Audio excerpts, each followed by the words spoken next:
Assalamualaikum warahmatullahi wabarakatuh.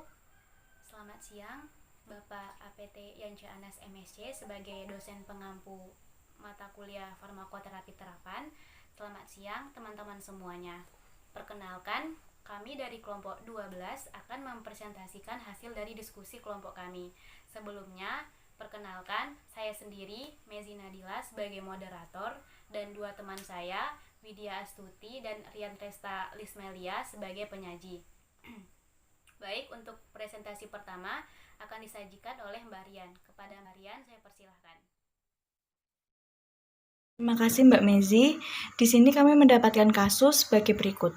Seorang dokter di rumah sakit meminta pertimbangan apoteker mengenai pilihan obat untuk mengatasi anemia pasiennya. Perempuan 55 tahun, pasien rawat inap.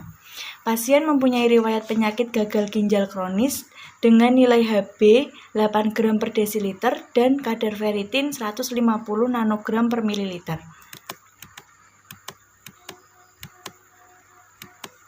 Kemudian, apa itu anemia?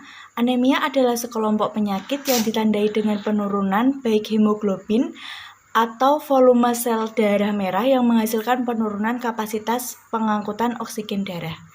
Menurut WHO, anemia didefinisikan sebagai Hb yang kurang dari 13 gram per desiliter pada pria, sedangkan kurang dari 12 gram per desiliter pada wanita. Tujuan terapinya yaitu meningkatkan kapasitas pembawa oksigen, mengurangi tanda dan gejala anemia, dan mengurangi kebutuhan akan transfusi darah.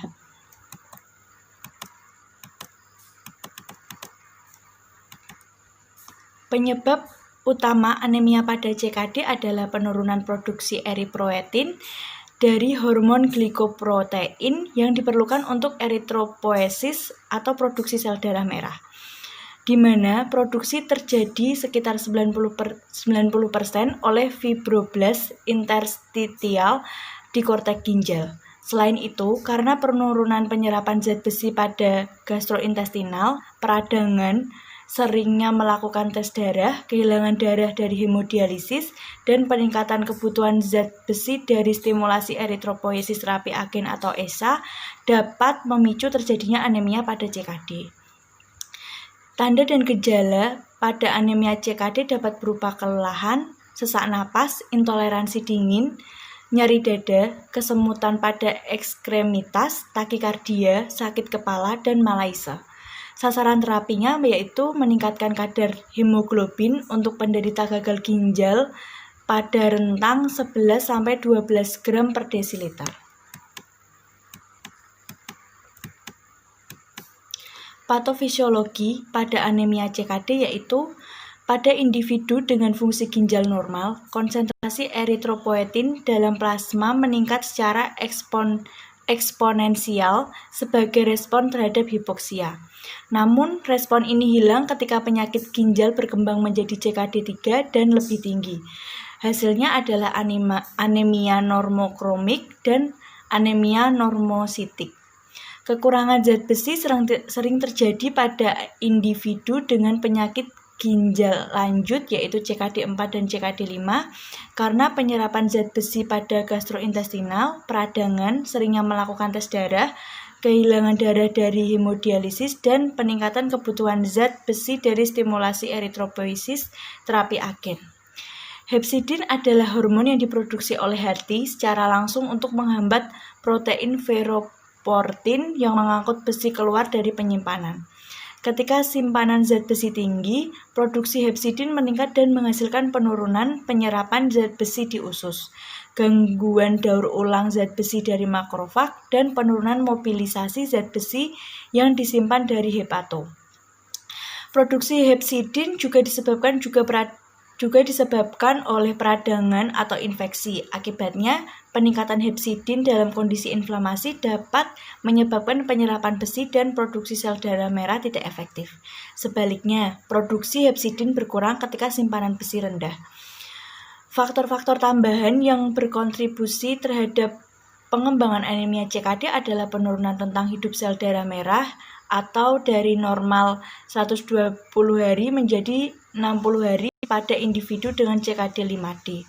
efek akumulasi racun uremik dan sitokin inflamasi, dan vitamin B12 serta defisiensi folat.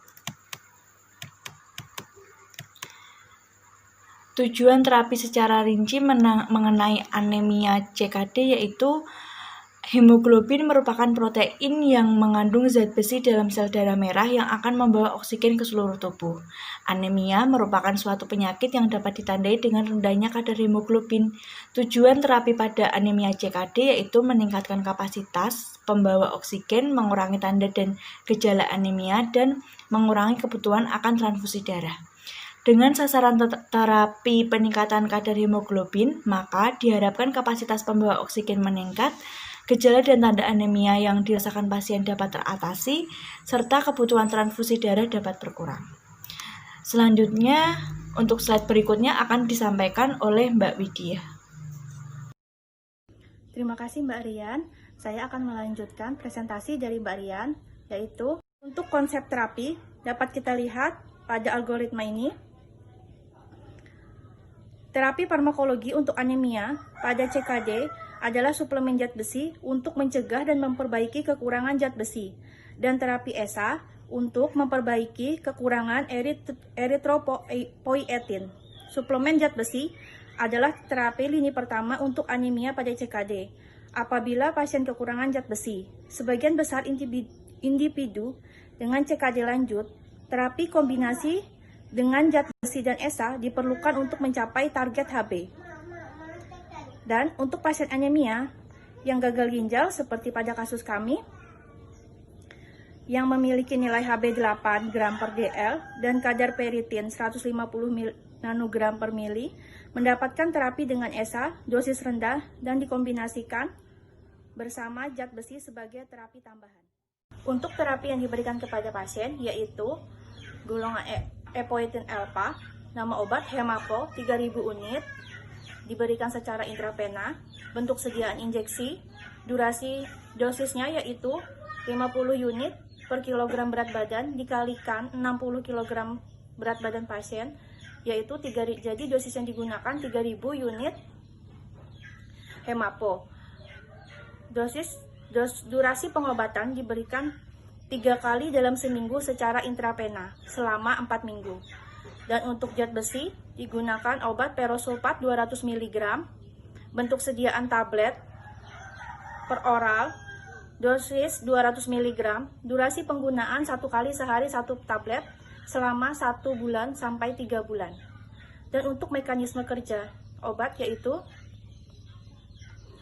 ESA memiliki aktivitas biologis yang sama dengan eritropoietin endogen, di mana mereka mengikat dan mengaktifkan reseptor eripoietin untuk merangsang eritropoiesis. Dan untuk zat besi, mengganti simpanan zat besi dalam hemoglobin, mioglobin, enzim, dan sebagai transportasi oksigen melalui hemoglobin. Untuk monitoring efek samping obat, yaitu epoetin alpha mempunyai efek samping hipertensi, merupakan efek yang sering muncul. Dapat dilakukan pengatasan dengan melakukan pengecekan kadar HB, karena efek samping hipertensi yang terjadi mungkin dapat dikaitkan dengan peningkatan HB. Apabila HB sudah mencapai 11 sampai 12 gram per DL, maka penggunaan epoetin alpha diberhentikan sementara atau dikurangi dosisnya. Untuk perosulfat, efek samping yang dapat timbul yaitu seperti sembelit, mual, kram perut. Dapat diatasi dengan penggunaan perosulfat bersamaan dengan makan. Tetapi penggunaan ini dapat menghambat absorpsinya, sehingga perosulfat dapat digunakan setelah makan atau sebelum tidur untuk mengurangi atau mencegah rasa mual. Untuk pemantauan terapi obat, zat besi, TSAT, dan kadar peritin. Waktu monitor yaitu dilakukan setiap 3 bulan sekali jika pasien baru memulai terapi ESA. Setiap 1 bulan sekali jika pasien baru memulai atau meningkatkan dosis ESA. Pada saat pasien mempunyai resiko kehilangan banyak zat besi seperti pendarahan. HB dilakukan monitoring setiap 3 bulan sekali pada pasien CKD, non-HD, atau CKD 5PD. setiap bulan pada pasien CKD 5HD dan pasien yang baru memulai terapi ESA dimonitor hingga HB stabil. Kebutuhan untuk transfusi darah dilakukan pada saat manajemen akut anemia simptomatik setelah kehilangan darah dan sebelum prosedur bedah. Untuk terapi lanjut yaitu epoetin alfa, efek yang diharapkan target HB untuk pasien anemia yaitu 11-12 gram per dl. Efek yang tidak diharapkan tidak tercapainya target HB dan kadar peritin. Penanganan, peningkatan dosis terapi ESA dan untuk ferosulfat, target kadar peritin lebih dari 100 nanogram per mili. Untuk pasien yang tidak membutuhkan HD, target kadar peritin lebih dari 200 nanogram per mili. Efek yang tidak diharapkan tidak tercapainya target HB dan kadar peritin. Penanganan dapat digantikan ferosulfat intravena. Dan berikut adalah daftar pustaka yang kami acu. Sekian presentasi dari kelompok kami. Maafkan apabila ada kekurangan atau kesalahan kata. Wassalamualaikum warahmatullahi wabarakatuh.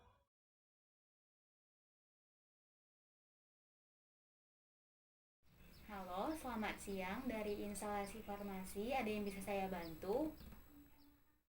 Siang, Mbak. Saya Dr. Widya. Apakah saya bisa berbicara dengan apoteker yang bertugas siang hari ini?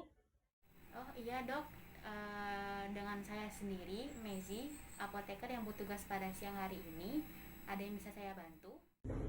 Begini Mbak, ada pasien saya mengalami anemia dengan kadar HB 8 gram per dl dan kadar peritin 150 nanogram per mili dengan riwayat gagal ginjal kronis. Menurut Mbak, terapinya diberikan gimana? Apa ya Mbak? Oh begitu dok. Maaf sebelumnya, kalau boleh saya tahu umur dan berat badan pasiennya berapa ya dok? Untuk usianya 55 tahun dan berat badannya 60 kg Mbak. Sebelumnya apakah pasiennya sudah pernah melakukan dialisis dok? Dari riwayat pengobatan pasien, belum Mbak. Oh ini dok, dari literatur yang saya baca, pasien bisa diterapi dengan epoetin alfa intravena dan juga suplemen zat besi. Oh begitu, untuk regimen dosisnya gimana ya Mbak? Sebentar ya dok, saya hitungkan dulu dosis yang sesuai untuk pasiennya. Oh iya, baik Mbak, saya tunggu. Ini dok, untuk yang epoetinnya bisa digunakan hemapo dengan dosis 3000 IU 3 kali seminggu selama 4 minggu. Dan untuk zat besinya bisa digunakan ferosulfat yang 200 mg 1 kali sehari, digunakan 1-3 bulan. Baiklah, tapi apakah obat ini tersedia di instalasi farmasi Mbak? Iya dok, untuk obatnya tersedia di instalasi farmasi. Oh iya, kalau begitu saya akan tuliskan resep sesuai rekomendasi Anda ya Mbak. Tolong disiapkan obatnya. Nanti akan ada perawat yang mengambil obat ini dengan resep atas nama Ibu Putri. Baik dok. Terima kasih Mbak, selamat siang.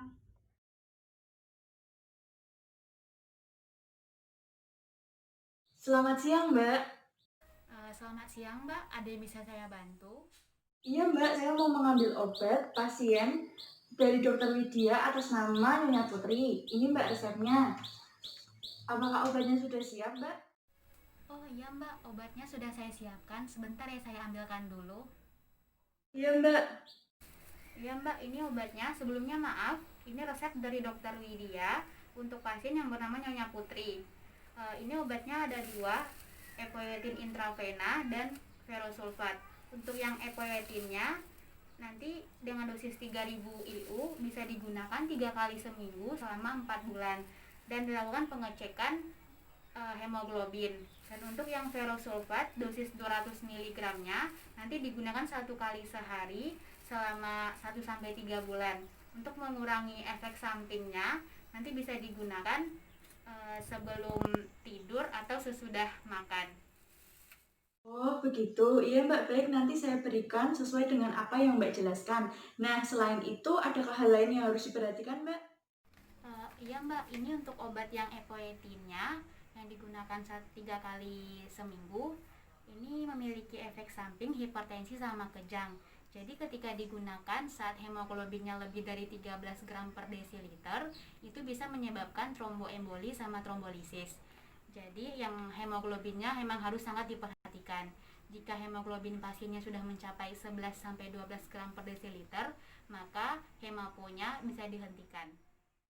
Oh iya Mbak, baik kalau begitu ini obatnya saya terima ya Mbak. Baik Mbak, ini sebelumnya minta tanda tangannya dulu sebagai tanda penyerahannya. Oh iya Mbak, ini ya Mbak. Terima kasih Mbak. Ya Mbak, sama-sama.